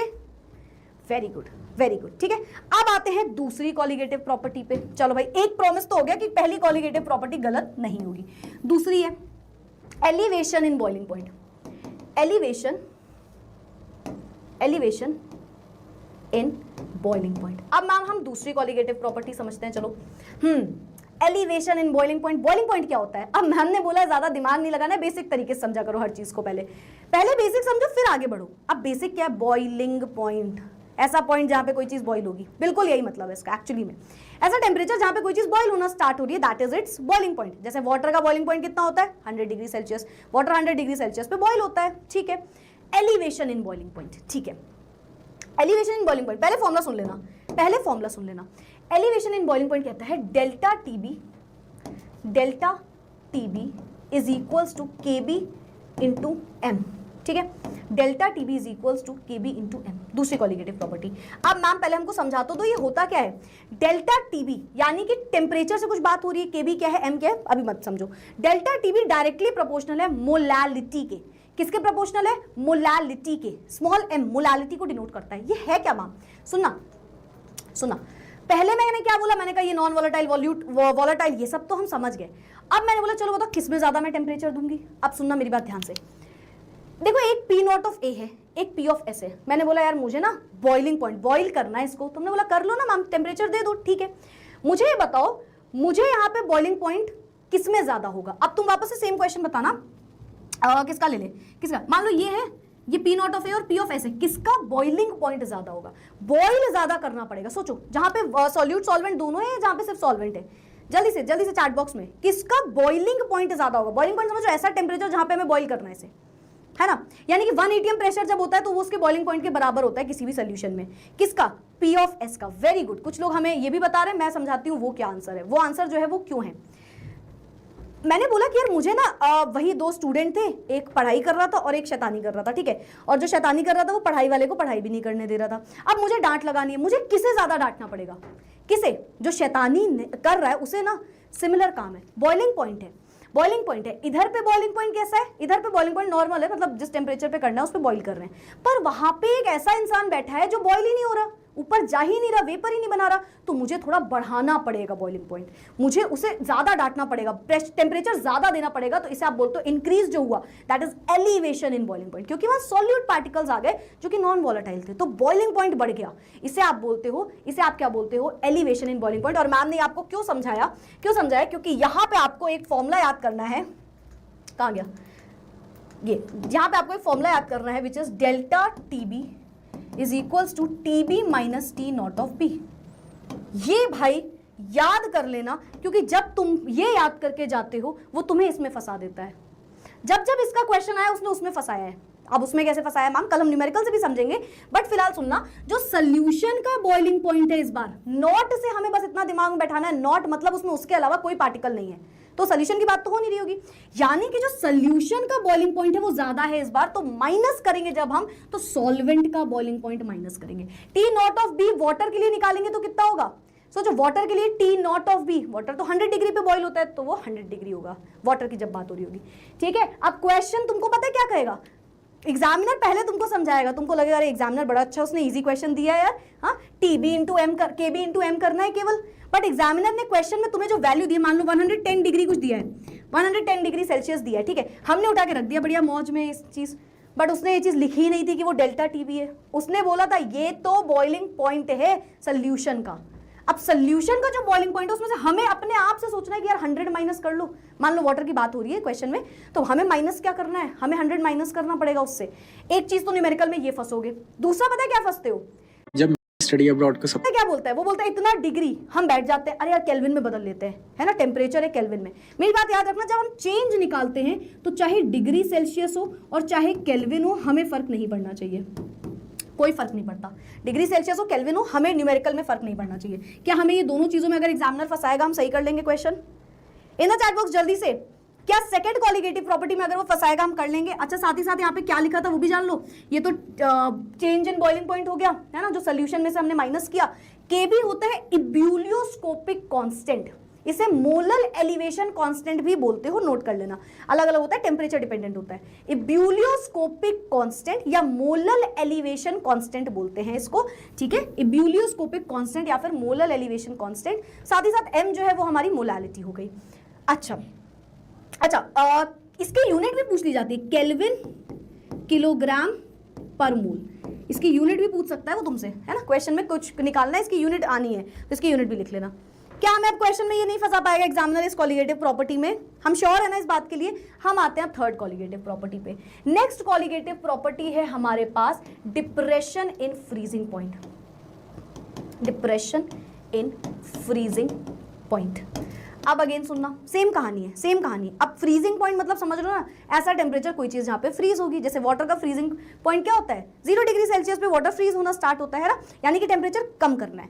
Depression in freezing point, elevation से क्या समझे थे, थोड़ा ज्यादा हो रहा होगा, तो सोल्यूशन का बॉइलिंग पॉइंट ज्यादा था, जस्ट ऑपोजिट कर दो। अब मुझे दो चीजों को फ्रीज करना है, तो टेम्परेचर कम है, तो यहाँ पे क्या होगा, यहाँ पे सोल्यूशन का टेम्परेचर कम होगा और सॉल्वेंट का ज्यादा होगा, यानी कि रिवर्स कर देना। अगर आप ऑपोजिट कर दोगे, अगर आप ऑपोजिट कर दोगे बॉइलिंग पॉइंट का, तो वो आपको क्या दे देगा, वो आपको दे देगा फ्रीजिंग पॉइंट का टेम्परेचर, ठीक है। तो डेल्टा टीएफ इसको लिखते हैं हम, डेल्टा टीएफ, और ये होता है के F into M, same formula है, बस के एफ आ जाएगा यहाँ पे। के एफ क्या है, व्हाट इज के एफ, जैसे वो था इब्यूलियोस्कोपिक कांस्टेंट, ये क्या है, ये है हमारा, ये हमारा क्रायोस्कोपिक कांस्टेंट, यूनिट सेम रहेगी, केल्विन किलोग्राम पर मोल।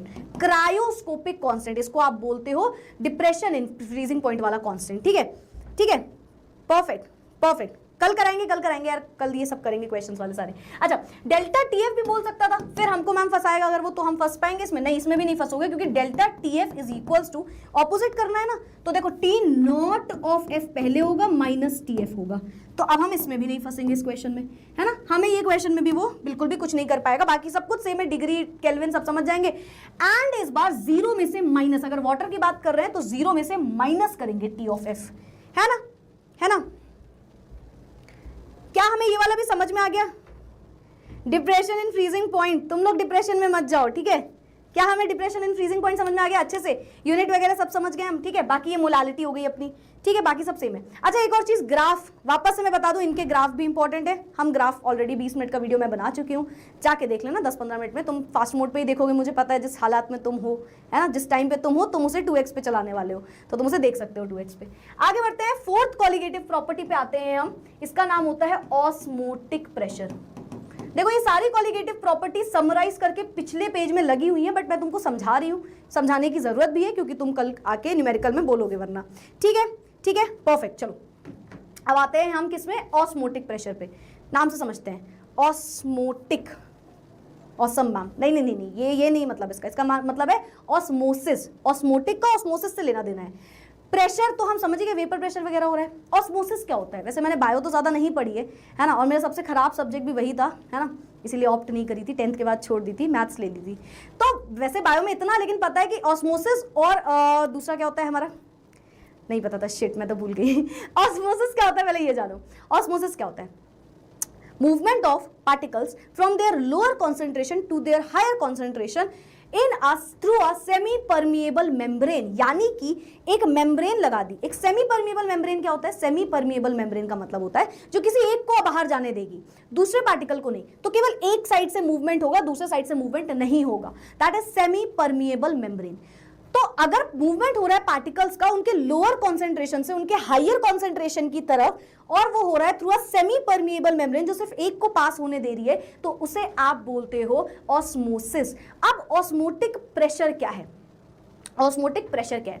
एक साइड सॉल्वेंट है, एक साइड सोल्यूशन बैठा है, एक साइड सॉल्वेंट बैठा है, एक साइड हमारा सोल्यूशन बैठा है। सॉल्वेंट का मूवमेंट हो रहा है lower concentration to higher concentration, और वो हो रहा है एक सेमी परमिएबल मेम्ब्रेन के थ्रू, और हमने एक प्रेशर लगा दिया एक साइड, तो एक साइड से मूवमेंट होने लगा, उसे आप बोलोगे ऑस्मोटिक प्रेशर। उसे हम क्या बोलेंगे? उसे हम बोलेंगे ऑस्मोटिक प्रेशर। क्या हमें ये समझ में आया ऑस्मोटिक प्रेशर क्या होता है? समझ में आया? डिफ्यूजन होता है, हाँ दूसरा डिफ्यूजन होता है, करेक्ट करेक्ट। ऑस्मोसिस होता है, एक दूसरा डिफ्यूजन होता है हमारा। खैर चलो, ऑस्मोटिक प्रेशर को हम पाई से डिनोट करते हैं। पाई, पाई जो है वो डायरेक्टली प्रोपोर्शनल है मोलैरिटी के, मोलैरिटी के, कैपिटल एम के, ठीक है। अच्छा, पाई को जब आप पूरा फॉर्मूला लिखोगे तो इतना नहीं लिखना है, pi is equals to M R T. अब सुनो, इसको कई बुक में CRT लिख देते हैं। C मतलब कॉन्सेंट्रेशन होता है, जो कि वहां पे मोलैरिटी को ही दिखा रहा होता है, ठीक है। और हमें पता है मोलैरिटी क्या होता है? Number of mole upon volume of solution. तो यहां से एक और फॉर्मूला बनता है, pi V is equals to NRT। तो दो फॉर्मूले हमारे पास ये भी आ गए। क्या हमें ये दोनों समझ में आए? अब हम इनका मतलब भी जान लेते हैं कौन क्या डिनोट कर रहा है। ये जो हमारा पाई है, पाई क्या डिनोट कर रहा है? पाई, पाई से जुड़ के बना है ये पाई। पाई क्या है हमारा? ऑस्मोटिक प्रेशर, है ना। V क्या है? वॉल्यूम। N क्या है? नंबर ऑफ, या ऐसे लिख दें, मोल्स लिख दें डायरेक्ट, मोल्स। R क्या है? Universal gas constant, universal gas constant. Value बताओ जल्दी से, गैस कांस्टेंट की यहाँ पे क्या आएगी वैल्यू? Gas constant. T क्या है? टेम्परेचर, जो कि आप रखेंगे केल्विन में, ठीक है। तो ये हो गया हमारा pi V is equals to NRT, ठीक है। चौथी कॉलिगेटिव प्रॉपर्टी भी हमारी यहाँ पे खत्म हो गई। 96,500 रख दोगे, वेरी गुड बेटा, वेरी गुड। 96500, उसमें 965 हटा दो, 00 मार्क्स ले आओगे तुम अगर तुमने रख दिए, ठीक है। 8.314, 0.8, 0.083 एंड सो ऑन, ठीक है। Perfect perfect. तो यूनिट के हिसाब से आपको वैल्यू रखनी होगी, ठीक है। तो यहाँ पे आप रखोगे करेक्ट करेक्ट करेक्ट, 8.314 करके इसमें वैल्यू रख देना।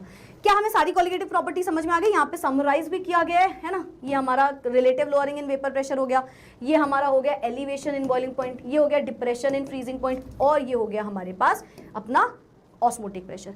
सब के सब अगर ध्यान देंगे हम, तो सभी डिपेंड कर रहे हैं कहीं ना कहीं नंबर ऑफ सॉल्यूट पार्टिकल्स पे, सभी डिपेंड कर रहे हैं नंबर ऑफ सॉल्यूट पार्टिकल्स पे। इसीलिए सारे के सारे जो हैं ये हैं हमारी कॉलिगेटिव प्रॉपर्टी।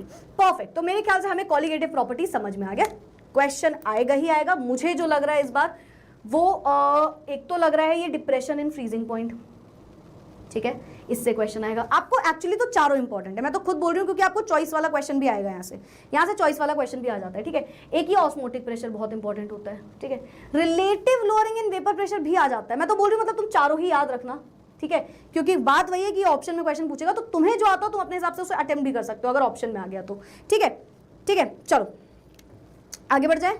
परफेक्ट, आगे बढ़ते हैं। नेक्स्ट है हमारे पास रिवर्स ऑस्मोसिस। अब हमने ऑस्मोटिक प्रेशर पढ़ा, तो रिवर्स ऑस्मोसिस क्या होता है? तुम्हारे यहाँ आरओ सुना है हमने सभी ने, है ना। आरओ, हेमा मालिनी जी जिसका ऐड करती है ना, प्योरीफायर। तो वो जो आरओ होता है दैट इज रिवर्स ऑस्मोसिस, उसका नाम होता है रिवर्स ऑस्मोसिस। आरओ पता है कैसे वर्क करता है? आरओ में होता क्या है? हम पानी ऐड करते हैं और वो हमें प्योरीफाई करके दे देता है पानी को। अच्छा, जैसे कि हम बोल कह रहे हैं ऑस्मोसिस क्या होता है? एक सेमी परमिएबल मेम्ब्रेन लगी होती है, वो केवल एक साइड के पार्टिकल्स को जाने देती है। ये मेम्ब्रेन लगी है, केवल एक साइड से मूवमेंट करने देती है, ठीक है। तो ये मूवमेंट हो रहा है। अब क्या हो रहा था? एक साइड हमने सॉल्वेंट रखा, एक साइड हमारा सोल्यूशन है, यानी कि एक साइड हमारे पास फ्रेश वाटर है जो प्योर वाटर है, दूसरे साइड एक इम्प्योर वाटर है। अब इम्प्योर का मतलब उसमें सॉल्ट डिसॉल्व होते हैं, इम्प्योर वाटर मतलब उसमें सॉल्ट डिसॉल्व होते हैं, ठीक है। मूवमेंट हो रहा है। मूवमेंट कहां से हो रहा है? From its higher concentration to its lower concentration to its higher concentration. हमने एक साइड प्रेशर लगाया, प्रेशर लगा दिया। वैसे मूवमेंट क्या हो रहा था? पानी से इस साइड आ रहा था, है ना, प्योर वाटर होना चाहिए था। हमने प्रेशर लगाया दूसरी साइड बहुत ज्यादा, दूसरे ऑपोजिट डायरेक्शन में बहुत ज्यादा प्रेशर लगा दिया। अब क्या हुआ? अब यहां से मूवमेंट शुरू हो गया, मूवमेंट शुरू हो गया। अब मूवमेंट में क्या हुआ? पानी के अंदर क्या था? सॉल्ट भी मिला हुआ है है ना, जो हमारे पास इम्प्योर वाटर है उसमें सॉल्ट भी मिला हुआ है और वाटर भी है, तो उसने एक चीज को आगे बढ़ा दिया, तो यहां से जो वाटर है वो फिल्टर होके बाहर निकल जाएगा, तो उसका मूवमेंट हो जाएगा इधर से दूसरे side, flow of water reverse हो जाएगा, ठीक है। वैसे वहां से फ्रेश वाटर से आना चाहिए, बट यहाँ पे रिवर्स हो गया, हमने दूसरी साइड ज्यादा प्रेशर लगा दिया, जितना लगाना था, पहले हम नॉर्मल प्रेशर लगाते, ऑस्मोटिक प्रेशर हो रहा था, नॉर्मल प्रेशर, ऑस्मोटिक प्रेशर, हमने ज्यादा प्रेशर लगा दिया, तो सारे का सारा नमक जो है वो नीचे रह गया और प्योर वाटर आगे बढ़ गया, तो यहां से हमने वाटर को प्यूरिफाई कर लिया। Process of movement of solvent through a semi-permeable membrane from the solution of pure solvent by applying excess pressure, ज्यादा प्रेशर लगा दिया, तो हमने बोला वो है हमारा रिवर्स ऑस्मोसिस। वो क्या है हमारा रिवर्स ऑस्मोसिस है, ठीक है, परफेक्ट, ठीक है, क्लियर है ये बात भी। आगे बढ़ते हैं, अब 3 टाइप के सोल्यूशन आए, एक है हाइपोटोनिक, एक है हाइपरटोनिक और एक है हमारे पास आइसोटोनिक सोल्यूशन। 3 टाइप के सोल्यूशन है। अच्छा मैम अभी यहाँ पे क्या होगा, देखो 2 चीजें हैं, एक हमारे पास सोल्यूशन ए है मान लो, और 1 है और यहाँ पे 2 है, ठीक है, तो कॉन्सेंट्रेशन है यहाँ पे 1 का, यहाँ पे 2 का, ठीक है। अब अगर मैं बोलूं C1 जो है वो कुछ कम आया है C2 से, तो ये कैसे है, ये हमारा हाइपोटोनिक सोल्यूशन है। याद करने की मैं ट्रिक समझाती हूँ तुमको, हाइपर कहते हैं ना, हाइपर मत हो बात बात पे ज्यादा, गुस्सा ज्यादा हो जाना, बढ़ जाना, तो हाइपर मतलब ज्यादा कॉन्सेंट्रेशन, तो ज्यादा कॉन्सेंट्रेशन, C2 जो है वो हाइपरटोनिक सोल्यूशन है, हाइपरटोनिक सोल्यूशन है, तो हाइपो क्या हो गया, जस्ट ऑपोजिट हो गया, C2 का कॉन्सेंट्रेशन ज्यादा है, ठीक है, एज कंपेयर टू C1, तो ये हो गया। और अगर दोनों बराबर आ गए तो उसको हम क्या बोलेंगे, उसको हम बोलेंगे आइसोटोनिक, आइसो मतलब सेम, तो ऑस्मोटिक प्रेशर, हमने बोला कि C1 का ऑस्मोटिक प्रेशर ज्यादा है C2 के ऑस्मोटिक प्रेशर से, अगर C1 का ऑस्मोटिक प्रेशर कुछ कम है तो वो हाइपोटोनिक में आएगा, C2 का ज्यादा है वो हाइपरटोनिक में आएगा, और अगर दोनों बराबर हैं तो वो अपने आइसोटोनिक में आएंगे। क्या हमें तीनों टाइप के ये भी समझ में आ गए, हमें ट्रिक से समझ में भी आ गया, हाइपर मतलब ज्यादा, तो जब ज्यादा जिस कॉन्सेंट्रेशन में ज्यादा ऑस्मोटिक प्रेशर है वो हमारा हाइपरटोनिक हो गया, सिंपल। क्या हमें ये भी समझ में आ गया, यस बेटा, इसके बाद इलेक्ट्रोकेमिस्ट्री होगा, इसके बाद इलेक्ट्रोकेमिस्ट्री होगा, ठीक है। थम्स अप आ जाए जल्दी से, we have to move to the next slide also, very good, hypo less hyper high, very good, और बराबर हो गए दोनों, ठीक है, परफेक्ट परफेक्ट, बहुत सारे थम्स अप भी आ गए मेरे पास। ओके 27 वाली क्लास को शाम को ही ले लो आप बेटा, कल शाम को फिर हम कैसे कर पाएंगे, कल हमें न्यूमेरिकल्स करने हैं और 27 को हमें सारे इंपॉर्टेंट टॉपिक्स करने हैं, ठीक है, तो वो 27 को ही होगा, वरना उससे क्या होगा ना, सेशन बहुत ज़्यादा देर का भी हो जाएगा। चलो देखते हैं, वैसे इसकी अगर पॉसिबल होगा तो एक बार देख लेंगे, आगे बढ़ते हैं फिलहाल हम। अच्छा नेक्स्ट है van't Hoff factor. Van't Hoff factor क्या होता है, वैंट ऑफ फैक्टर क्या होता है, इसे हम आई से डिनोट करते हैं, आई, स्मॉल आई से डिनोट करते हैं। ये होता क्या है, ये वो रेशियो होता है जो हमें बताता है कितना एसोसिएशन या डिसोसिएशन हुआ है। मैं अगेन तुम्हें बहुत सिंपल तरीके से बताती हूँ, मैं ना बहुत सिंपल बेसिक तरीके से समझाती हूँ। मान लो मैंने बोला कि यार NaCl था, मैंने इसको तोड़ दिया, है ना, इलेक्ट्रोलिसिस या किसी भी मेथड से Na पॉजिटिव और Cl नेगेटिव लगा दिया। अब पता है मैंने तुमसे बोला एक बात बताओ कितने पार्टिकल है सोल्यूशन में, तुमने बोला मैम हमने तो एक पार्टिकल भेजा था सोल्यूशन, मतलब एक चीज भेजी थी, एक कंपाउंड भेजा था, है ना, पार्टिकल के बारे में बात करें, एक चीज भेजी थी हमने, बट अंदर जाके वो टूट गई, डिसोशिएट हो गई, ये तो टूट गई, टूटा एक सोल्यूशन ऐसे टूटा कि फिर जुड़ ना पाया, ठीक है, तो बस वही हुआ यहाँ पे, NaCl भी लाइक मुझे क्यों तोड़ा, पर हमने तोड़ दिया, तो इसका हुआ डिसोसिएशन। इसका मतलब क्या है, हमने जो सोचा था उससे ज्यादा पार्टिकल हैं सोल्यूशन में। इसका ऑपोजिट भी हो सकता था, हो सकता है मैंने Na और Cl को भेजा, वो जाके जुड़ गया, NaCl बन गया, हमने सोचा कि 2 पार्टिकल भेज रहे हैं, बाहर निकला एक पार्टिकल, तो वो उसका एसोसिएशन हो गया, है ना, फॉर्मेशन, जुड़ गए। तो जब हम डिसोसिएशन और एसोसिएशन बोल रहे हैं, यही वैंट ऑफ फैक्टर बताएगा आई की वैल्यू। आई मतलब जो हमने सोचा है और जो हुआ है उसमें फर्क है। हमने सोचा तो है कि हम इतना स्कोर करेंगे, बट हमने किया कुछ और स्कोर है, नहीं अच्छा सोचा है, मतलब हमने सोचा था 60% आएंगे बट हमारे आ गए 90%, ऐसा बोल रही हूं मैं, ठीक है। तो यहाँ पे यही हो रहा है, दैट इज एसोसिएशन और डिसोसिएशन, ठीक है। तो वैंट ऑफ फैक्टर होता क्या है, वैंट ऑफ फैक्टर हमारा होता है क्या, डिसोशिएट, कितने सब्सटेंस डिसोशिएट हुए हैं, एसोसिएट हुए हैं किसी भी सोल्यूशन में, दैट इज अपना वैंट ऑफ फैक्टर।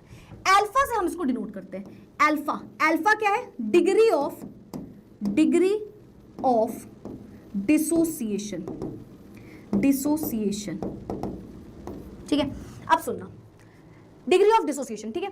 अगर हमने बोला कि यार वैंट ऑफ फैक्टर है, अगर मैंने बोला कि यार पहले हमने जो पार्टिकल सोचे थे उससे ज्यादा हो गए, यानी कि अगर आई की वैल्यू ग्रेटर देन 1 आई तो नोट कर लो, जैसे ही ये क्वेश्चन फंसा देगा आपको 1 नंबर में, आई की वैल्यू ग्रेटर देन 1 आई, और ये 3 नंबर में भी फंसा सकता है जब आपको कॉलिगेटिव प्रॉपर्टी के थ्रू समझाऊंगी, ठीक है। आई की वैल्यू ग्रेटर देन 1 आई, मैंने बोला पक्का डिसोशिएट होंगे, पार्टिकल टूटेंगे तभी तो ज्यादा होंगे, तो 1 से ज्यादा बन गए, डिसोशिएट हुआ, डिसोसिएशन हुआ। अगर यही आई की वैल्यू लेस देन 1 आ जाती, तो मैं बोलती पार्टिकल ज्यादा भेजे थे और 1 से कम आ रहे हैं, मतलब यहां पे हो गया है एसोसिएशन, यहां पे हो गया है एसोसिएशन। तो हमें डिसोसिएशन और एसोसिएशन यहां पे समझ में आया, ठीक है। अब सुनना, हर एक कॉलिगेटिव प्रॉपर्टी जो हमने पढ़ी है, जब भी हमसे बोलेगा वैन टॉप फैक्टर, हर एक के आगे हमें मल्टीप्लाई कर देना है आई से, ठीक है। इसी आई से जब हम मल्टीप्लाई कर देंगे तो हमें वैन टॉप फैक्टर की वैल्यू निकल आएगी। लिख लो इसको, आई से मल्टीप्लाई, ठीक है, आई से मल्टीप्लाई, आई से मल्टीप्लाई, एंड यहां पे भी आई से मल्टीप्लाई। हर एक वैल्यू को हमें मल्टीप्लाई कर लेना है आई से, तो हमारी वैन टॉप फैक्टर वहां से भी निकलता है। तो जो वैन टॉप फैक्टर होता है, एसोसिएशन हो रहा है तो लेस देन 1 आएगा, डिसोसिएशन हो रहा है तो ग्रेटर देन 1 आएगा, जो भी। अच्छा, आई की वैल्यू और कैसे निकलती है, जितनी ऑब्जर्व्ड कॉलिगेटिव प्रॉपर्टी है, जो ऑब्जर्व हो रही है, डिवाइड कर देना जितनी उसकी एक्चुअल कॉलिगेटिव प्रॉपर्टी थी, या फिर जितना भी हमने सोचा था, जो नॉर्मल एबनॉर्मैलिटी, समझे क्या हुआ, यही तो एबनॉर्मैलिटी थी। सोच रहे हैं 1 पार्टिकल भेज रहे हैं, बाहर निकल रहे हैं 2 पार्टिकल, सोच रहे हैं 2 पार्टिकल भेज रहे हैं, बाहर निकल रहे हैं 1 पार्टिकल, तो वो क्या है, एबनॉर्मल कैरेक्टर है ना, एबनॉर्मैलिटी है, वही वैन टॉप फैक्टर को बता रहा है। तो जो भी नॉर्मल मोलर मास हो डिवाइडेड बाय जो उसका हमें दिखा बाद में ऑब्जर्व्ड मोलर मास हो, तो इस तरीके से हम निकालते हैं। अल्फा हमारा डिग्री ऑफ डिसोसिएशन यहाँ पे बताता है। हर एक जगह पे आई से मल्टीप्लाई कर देंगे तो हमारे यहाँ पे van't Hoff factor colligative property में जुड़ के पूछा जा सकता है, ठीक है। अगर मैंने बोला पूरी तरीके से डिसोसिएशन हो गया तो तुम बोलना मैम 100% डिसोसिएशन हो गया, यानी कि अल्फा जो है वो 1 आ गया, अल्फा जो है वो 1 आ गया, 100% डिसोसिएशन है ना। और अगर 1 से कम आ रहा है तो हम बोलेंगे मैम वहां पे ना पक्का एसोसिएशन हुआ है, 1 से ज्यादा आ रहा है मैम वहां पे डिसोसिएशन हुआ है, तो ये हमारी आई की वैल्यू निकलती है, ठीक है। इसका एक और फॉर्मूला होता है, आई माइनस अल्फा की वैल्यू अगर निकालना है, वैसे ज्यादा इससे तो नहीं क्वेश्चन पूछता है, अगर निकालना है तो आप बोल भी सकते हो, अल्फा की वैल्यू आई से रिलेट करेगा तो आई में से 1 माइनस कर देना एंड उसे डिवाइड कर देना n-1 से, ठीक है। तो ये हमारा डिग्री ऑफ डिसोसिएशन ऐसे भी बोल सकता है हमें। क्या हमें ये भी समझ में आ गया, जल्दी से, नंबर ऑफ मोल्स, क्या हमें ये भी समझ में आ गया, क्या हमें वैन टॉप फैक्टर्स पढ़ना है, क्योंकि हमारा सोल्यूशन यहाँ हाइपरटोनिक, कहाँ पे गलत लिखा है, हाइपरटोनिक मतलब है ज्यादा होना, सही तो है, हाइपरटोनिक मतलब ऑस्मोटिक प्रेशर बढ़ जाना, इट इज करेक्ट, ठीक है। Van't Hoff factor hypotonic, hypotonic भी सही है, ऑस्मोटिक प्रेशर C1 का कुछ कम है C2 से, दैट इज हाइपोटोनिक, वो भी सही लिखा है। अभी कैश चाहिए, कम होना, decrease in osmotic pressure, decrease in osmotic pressure, वहां पे था इंक्रीज इन ऑस्मोटिक प्रेशर, यहाँ पे इंक्रीज इन ऑस्मोटिक प्रेशर, ठीक है, सही है। एक ए के हिसाब से, एक 1 के हिसाब से लिखा है, एक बी के हिसाब से लिखा है, ठीक है।